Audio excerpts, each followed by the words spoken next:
Vamos para a palavra de Deus, vamos conversar um pouquinho hoje sobre o que Deus está fazendo no nosso meio e o que Deus não está fazendo. Nós entendemos de que há pessoas que são abençoadas na igreja, há pessoas que não são. Há pessoas que hoje vão sair daqui extremamente abençoadas, há pessoas que não. E isso não somente hoje, mas isso no decorrer da vida. E o que difere entre uma e outra? Será que Deus tem seus preferidos? Você já pensou isso? Acho que Deus me rejeitou. Acho que Deus prefere fulano que ciclano. Será que há diferença para Deus? Ou existe algo em nós que está atrapalhando? Por que enquanto alguns sorriem, outros choram? Por que algumas pessoas não conseguem dar a volta por cima? Por que algumas não conseguem superar determinadas coisas? E tudo isso, tudo o que eu estou dizendo aqui, pode sim estar atrelado a um tempo, mas grande parte das vezes o problema é uma palavra chamada Haltung. Haltung.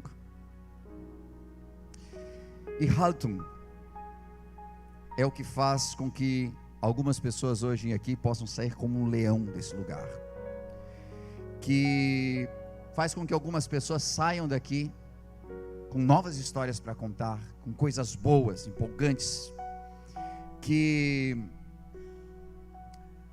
faz com que as pessoas, ao invés de dizer, esse mês não vai sobrar, não vai dar nada, esse mês vai dar tudo errado, troquem essa palavra por, esse mês Deus vai operar um milagre.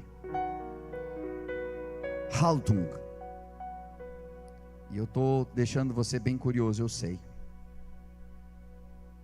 Haltung. E você pergunta, pastor, o que significa isso?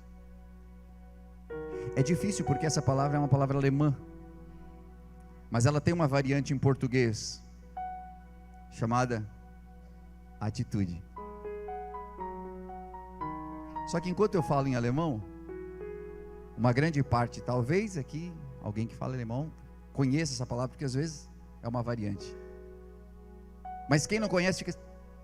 E às vezes, muitas vezes é exatamente assim que nós estamos, como se estivessem falando uma outra língua e nós não estivéssemos entendendo. Como se a igreja falasse uma outra língua, como se Deus estivesse falando em outra língua. E você não consegue entender o que Deus está tentando te dizer. E a atitude é o que faz a diferença entre as construções que nós fazemos na nossa vida. Quero ler um texto com você que está escrito no Evangelho de Mateus, no capítulo de número 7 e verso 24. Mateus 7 e 24. Eu vou querer agilizar um pouco aqui, por conta do nosso tempo. Então pega aí o texto que está aqui, depois você anota aí no seu celular, tablet ou na sua Bíblia, seu bloco de notas. Diz assim o texto de Mateus 7, 24. Portanto, quem ouve as minhas palavras e as pratica é como um homem prudente que construiu a sua casa sobre a rocha. Caiu a água, transbordaram os rios, sopraram os ventos, deram contra aquela casa, ela não caiu, porque tinha seus alicerces na rocha. Mas quem ouve estas minhas palavras e não as pratica é como um insensato que construiu a sua casa sobre areia. Caiu a chuva, transbordaram os rios, sopraram os ventos, deram contra aquela casa e ela caiu. E foi grande a sua queda. Esse texto aqui, talvez você, assim como eu, sempre que lê esse texto, imagina uma casa em cima de uma rocha, de uma grande pedra, e outra casa na areia, como uma areia da praia. Mas é muito mais do que isso. E você vai entender quando a gente lê o texto similar a esse, que foi escrito por uma outra pessoa, mas que escutou a mesma palavra de Jesus. Evangelho de Lucas, capítulo 6, verso 46 em diante, vai ser colocado na tela para que você possa acompanhar. Diz assim: por que vocês me chamam Senhor, Senhor, e não fazem o que eu digo? Eu mostrarei como se compara aquele que vem a mim, ouve as minhas palavras e as pratica. É como um homem que, ao construir a sua casa, cavou fundo e colocou os alicerces na rocha. Quando veio a inundação, a torrente deu contra aquela casa, mas não conseguiu abalar, porque estava bem construída. Mas aquele que ouve as minhas palavras e não as pratica é como um homem que construiu a sua casa sobre o chão, sem alicerce. No momento que a torrente deu contra aquela casa, ela caiu e sua destruição foi completa. Esse segundo texto aqui, ele nos mostra um pouquinho melhor aquilo que Jesus estava dizendo. Por que vocês me chamam Senhor, Senhor, e não fazem o que eu estou dizendo para vocês fazerem? Por que vocês não tomam uma atitude? Por que vocês não tomam uma decisão? E aí, quando ele explica a mesma parábola, Lucas coloca de uma maneira diferente. Ele diz: é como alguém que construiu a sua casa e cavou fundo até encontrar um bom alicerce. A questão não é botar a casa em cima de uma rocha ou a casa em cima da areia. A questão é que as duas casas foram construídas sobre o mesmo terreno, vizinhos, mas um deles escolheu cavar. Um deles escolheu profundidade. Um deles escolheu mais, saber mais, conhecer mais, participar mais, ir além daquilo que é superficial. E então, perceba, as águas, o vento, as torrentes, elas não chegaram e uma casa sobre a rocha, aqui eu não bato, vou aqui. Não, veio sobre os dois, da mesma maneira, porque as lutas acontecem nos casamentos que participam dos acampazais ou que não participam. As dificuldades estão sobre quem participa, sobre quem ministra e sobre você que chegou pela primeira vez. As torrentes, as lutas são a mesma. Agora, o cair e o permanecer de pé depende da profundidade que você cavou a sua casa para alicerçá-la. O conhecimento que você tem de Cristo, o conhecimento que você tem de Deus, e às vezes até o próprio conhecimento que você tem de si mesmo e da pessoa que está ao seu lado. Porque vivemos em épocas de relacionamentos superficiais, muito superficiais. E vivemos dessa forma porque nunca tomamos uma atitude de verdadeiramente conhecer, ou de verdadeiramente nos entregar, ou de verdadeiramente buscar. Porque é fácil, se eu dissesse para o meu problema: olha, está vendo esse envelope aqui? Faz parte da The Way. Sai problema, em nome da The Way. Agora. Está aqui, ó, carimbo, toda quarta estou lá. Que fantástico, né? Mas não é assim que acontece. Certa vez a Bíblia diz que uma pessoa ficou possessa ali de espíritos malignos, e alguém chegou lá e disse assim: ó, em nome do Deus de Paulo, sai. E o cão parou, olhou, disse assim: Deus eu conheço, Paulo eu conheço, mas vocês eu não conheço, vem cá. E encheu eles de soco, quebrou eles tudo. Por quê? Porque às vezes nós achamos que simplesmente a superficialidade vai trazer para nós resultados.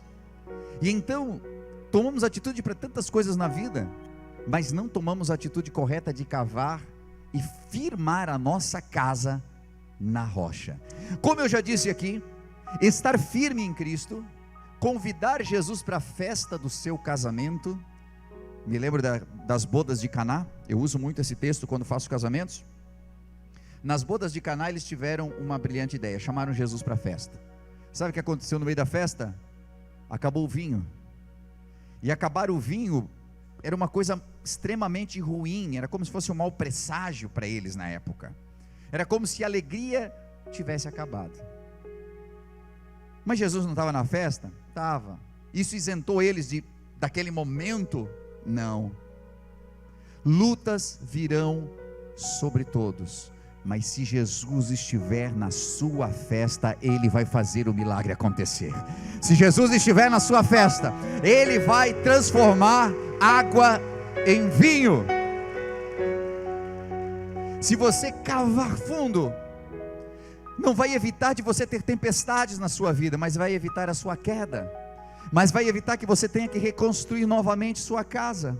E quantos que estão aqui hoje tiveram que reconstruir 3, 4 vezes sua casa? Alguns reconstruíram sua família novamente e hoje tem uma nova família, uma outra família. Quantos de nós destruímos com as próprias mãos o nosso lar? Destruímos nossa família com a nossa ignorância, com a nossa superficialidade, mas estamos numa nova vida, com uma nova casa, fazendo as mesmas coisas. E a palavra de Deus nos fala sobre termos atitude, posicionamento. E essa atitude, ela é composta de alguns componentes. O primeiro é um componente afetivo. Toda atitude, ela tem algo afetivo com o objeto, com a pessoa, com o problema, ou com um evento que está te rodeando. E às vezes por conta de uma pessoa nós não conseguimos ter atitude. Por conta de um evento, de um momento, de uma localidade, que nos lembra algo ruim. Algumas pessoas têm dificuldade com o casamento, e porque tiveram um trauma dentro do casamento, então não conseguem ter uma atitude de entrega, porque um dia se entregaram, e se decepcionaram. Temos muitas dificuldades atreladas à parte afetiva. Temos dificuldades que são cognitivas, que estão relacionadas aos nossos pensamentos e crenças sobre um determinado assunto, porque a vida inteira nos julgamos agnósticos, porque nos julgamos ateus, porque julgamos a própria igreja, temos uns preconceitos, e então não tomamos nenhuma atitude de conhecer mais a Deus, porque estamos freados por algumas culturas nossas, por alguns sistemas nossos. Outras vezes é mesmo um componente comportamental, porque o nosso comportamento é totalmente afetado pela atitude ou pela falta dela. Há pessoas que estão apáticas, há pessoas que estão paradas, há pessoas que estão praticamente mortas. Elas simplesmente agem pelo impulso, não tem mais atitude. Alguma coisa conseguiu neutralizar as suas atitudes, e às vezes isso está relacionado a um desses aspectos que eu falei aqui. Agora, para que a gente vença, para que a gente seja melhor do que a geração passada, nós precisamos nos posicionar. Eu estava lendo esses dias numa revista a atitude de uma moça, inclusive alemã, e essa moça, quando seu pai morreu, ela tomou uma atitude e se desfez de todos os objetos que pertenciam a ele. O seu pai era um acumulador, ele acumulava muitas coisas, e então ela tinha agora uma decisão a ser tomada: ou ela preservava tudo aquilo como uma memória do seu pai, ou ela tomava uma atitude de não ser como ele era, entendendo de que ser acumulador era uma coisa ruim. E então ela não tomou apenas uma atitude de desfazer-se de tudo aquilo que ele tinha, ela tomou uma decisão e uma atitude de começar a perceber que nós acumulamos coisas que são desnecessárias também na nossa vida. E essa moça, então, ela tomou uma atitude de ficar 200 dias sem comprar nenhum objeto novo, nada, a menos que fosse alimentos, medicamentos ou produtos de higiene. O resto ela não ia comprar por 200 dias. Eu sinto que alguém está dizendo: o sangue de Jesus tem poder. Nem dá ideia, pastor, porque o meu marido quer muito que eu faça isso. Tu já pensou quase um ano sem comprar? Tem um monte de homem assim. ela tomou uma atitude e ela teve alguns resultados disso. E ela descobriu que nós descartamos e desperdiçamos coisas demais sem necessidade. Que quando você não pode comprar, você cuida mais. E que muitas coisas você compra sem necessidade de comprar e depois você logo joga fora.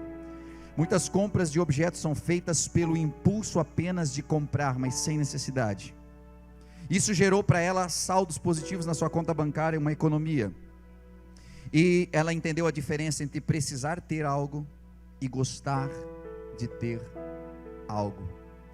E por gostar de ter algo, nós vamos acumulando e acumulando coisas. E isso vai ficando. E isso perpassa agora os objetos e passa para a parte humana, sentimental e psicológica. Porque nós vamos acumulando coisas sobre a nossa vida, experiências ruins sobre a nossa vida. Nós vamos acumulando pessoas dentro da nossa vida. Nós vamos acumulando fatos dentro de nós. E queira ou não, quase todos somos acumuladores. Acumulamos dentro de nós tanta coisa que torna-se em algo que a Bíblia chama de fardo. E a Bíblia, em determinado momento, nas palavras de Jesus diz: para que você venha e traga o seu fardo, todos vós que estáis cansados e oprimidos, vinde a mim, e eu vos aliviarei. Agora, quando Jesus diz vinde a mim, ele não está indo até a pessoa, mas ele está dizendo vinde, porque depende de haltum, depende de atitude, depende de querer, depende de decidir, depende de você mover-se, depende de você energizar-se. Tem um versículo na Bíblia que eu gosto muito, que está escrito em Provérbios 24:10, e ele diz assim, ó: se te mostrares frouxo no dia da tua luta, tua força será pequena. E pois é, vamos ver, né, se der. Não sei. Está na luta, não te mostra frouxo. Ô pastor, mas é um gigante. Mas enquanto todo mundo estava fortalecendo o gigante, porque Golias, a história Davi e Golias, né, Bíblia, Golias só ficou grandão daquele jeito, mais do que ele já era fisicamente, porque quando ele passava, a galera se colocava toda dentro da trincheira. Sabe quando ele começou a ficar pequeno? Quando ele gritou de lá e Davi assim: quem é o doido? Você acha que ele não passou medo para Davi? Meu irmão, qualquer um que vê um cara de 3 metros, que carrega uma coraça que é mais pesado que eu, no peito, escudo, lança, qualquer um bate a canela uma na outra.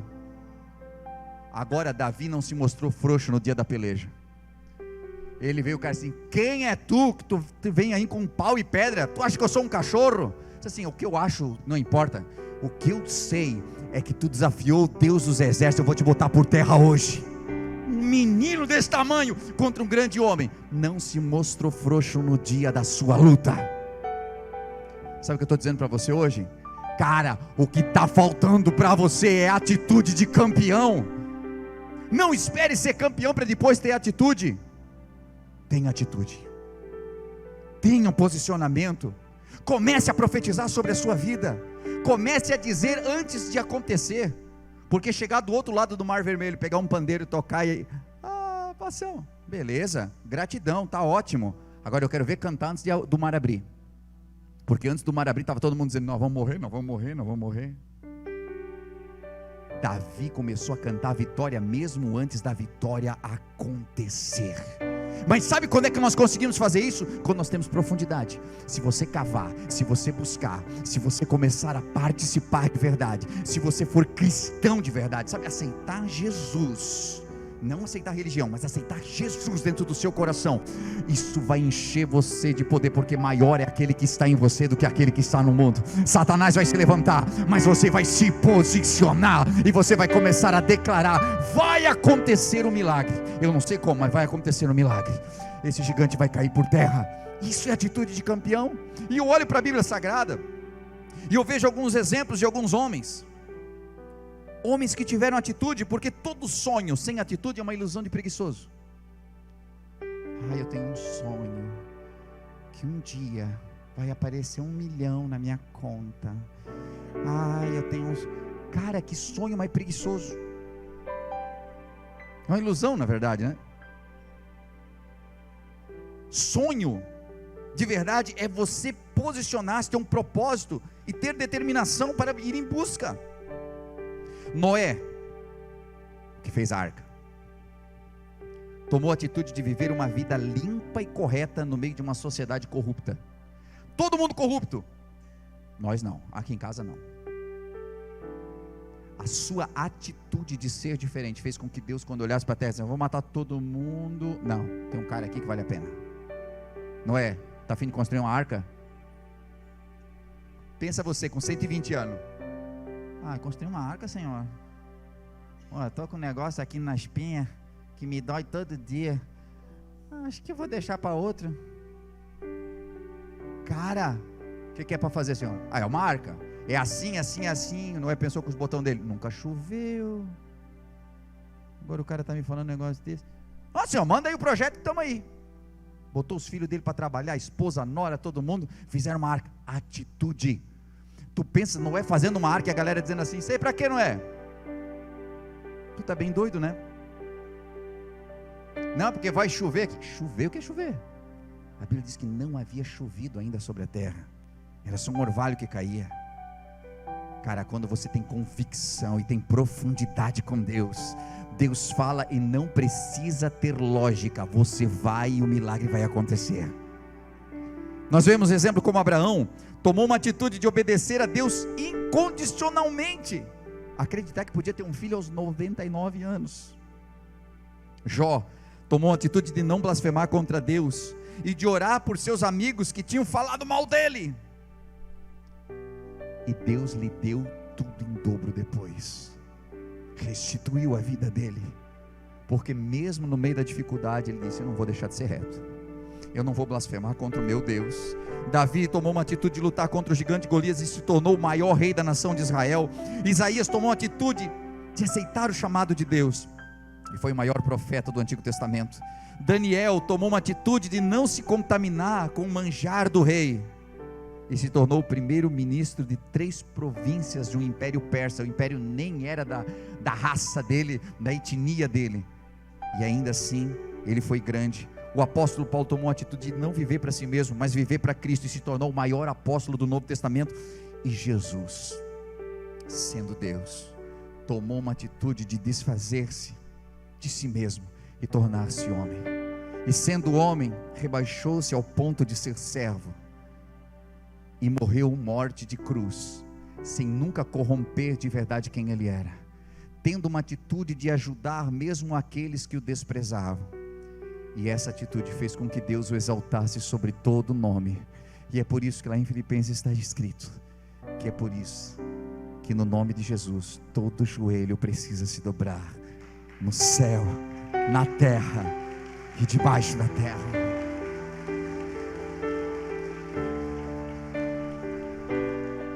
Eu finalizo aqui dizendo que toda decisão requer uma atitude. E é por isso, essa é uma das grandes divisões entre quem tem e quem não tem. Quem sai com gana de vitória e quem sai procurando uma desculpa. Porque você sempre encontrará uma desculpa para justificar a sua falta de atitude. Sempre. Sempre. Atitude é você não deixar para amanhã o que você pode fazer hoje. Atitude é você fazer aquilo que está há um tempo já, que você sabe que precisa e não faz. Não conseguimos descansar totalmente à noite, porque sabemos que temos que resolver um determinado problema com o pai, com a mãe, com o irmão, com o cunhado, cunhada, patrão, amigo, vizinho, e adiamos. Sabe aquela conversa que você já precisaria ter tido, e a gente vai adiando, não tomamos uma atitude, e aquilo vai nos enfermando. Sabe aquele pedido de perdão que você está ensaiando? Não vai acontecer se não tiver uma atitude.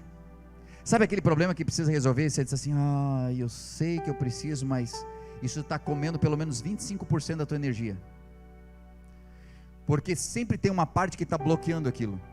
Então parte de tudo aquilo que poderia estar promovendo em você recursos, que poderia estar fazendo com que você avançasse, é cansativo, porque essa parte está bloqueando algo na tua vida. Então vai por mim, tome uma atitude hoje de resolver sua vida. Eu preciso conversar com fulano e resolver algo, mas está 3 meses já que você resolve hoje. Não, pastor, não tenho hoje como resolver. Já deixa uma mensagem dizendo assim: amanhã nós precisamos conversar, e de hoje para amanhã te vira orando, porque eu sei que a gente fica, não, é porque tem umas coisas ainda que tem que acertar e tal, mas tu nunca vai acertar. Então tu tem que dizer assim, ó, amanhã tens um tempo para nós conversarmos? Vai vir uma resposta para você, e se não vir, amanhã vai vir uma resposta para você, e aí você vai, e vai ser muito melhor do que você imaginava, mas você vai sair dessa conversa com tudo resolvido. E eu não sei com quem Deus está falando aqui, mas é muito específico isso que eu estou dizendo, então é para alguém, e toma posse, e vai nessa fé, porque se você não tomar uma atitude hoje, pode ser que você nunca mais tenha a chance de tomar essa atitude. Quantas vezes você já veio na igreja e deveria ter entregue seu coração para Cristo, mas você pensou nos amigos, na família, nas tuas tradições, em tantas coisas, mas você já está convencido de que Ele é o caminho, a verdade e a vida. A tua falta de decisão está trazendo tanta coisa para você, a falta de decisão de tomar, de agir e de pedir essa mulher em casamento, de aceitar o pedido deste homem, de legalizar a sua vida, e as coisas vão, não, porque um dia, não, porque, né, tudo é muito caro, quanta desculpa, é uma falta de atitude. Mas quando você toma uma atitude, uau, Deus vem e toma uma providência, Ele vai prover tudo aquilo que você precisa, Ele vai entrar com providência dEle, Ele vai fortalecer, Ele vai abrir a porta, Ele vai agir na área do impossível. Tudo o que Ele precisa é desse passo de fé. Enquanto Pedro não tirou os pés para fora do barco, a água não tornou-se como chão embaixo do pé dele. E eu entendo que você vai ter discernimento entre o que é imprudência e o que é fé. Agora, a atitude é aquilo que está fazendo uma grande divisão entre os que recebem e os que ficam sempre reclamando porque não tem. Se você ficar esperando, mais 10 anos vão passar e você não conseguiu nada, apenas acumulou decepções, apenas acumulou mais e mais derrotas. Faça como aquela jovem, quebre o ciclo. Eu não vou mais acumular nada, eu vou tomar uma grande atitude. Estou falando isso para a tua vida pessoal, e eu vou viver o melhor que Deus tem para mim todos os dias, viver intensidade em cada dia. Viva o 100% da sua família, viva o 100% dos seus filhos. Dê profundidade ao conhecimento que você tem de sua esposa, do seu marido.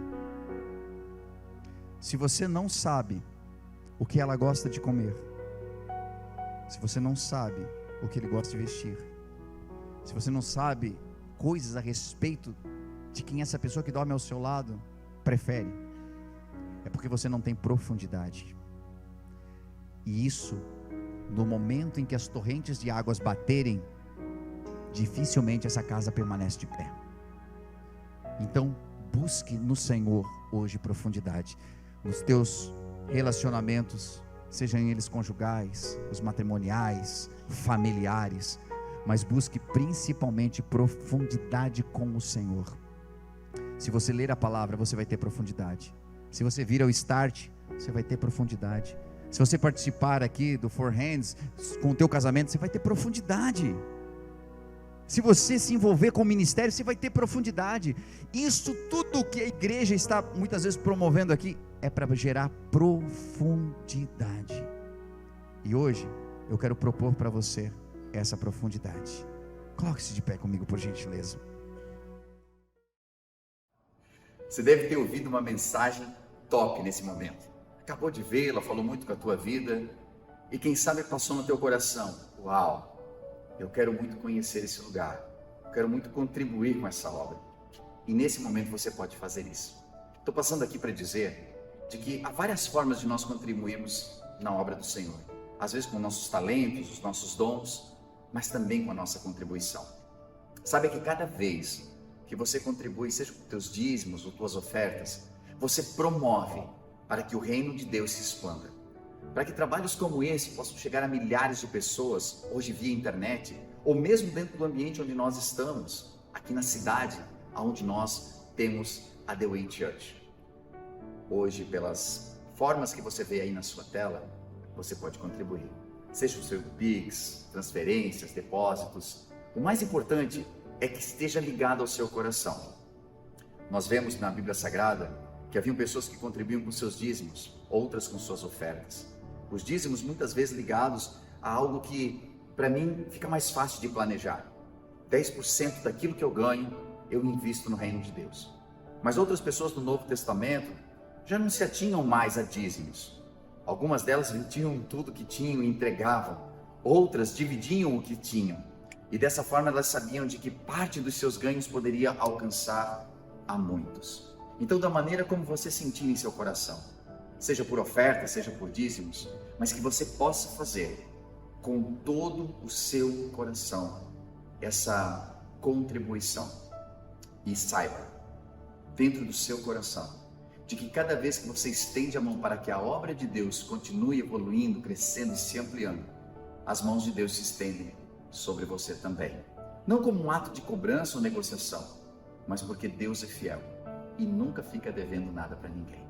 Por isso eu convido você a fazer parte desse ministério, dessa obra, com as suas contribuições. E isso fará com que a gente continue ajudando tantas famílias que cada semana são restauradas, que nos procuram em busca de algo que não encontraram em mais nenhum lugar, às vezes sem esperança.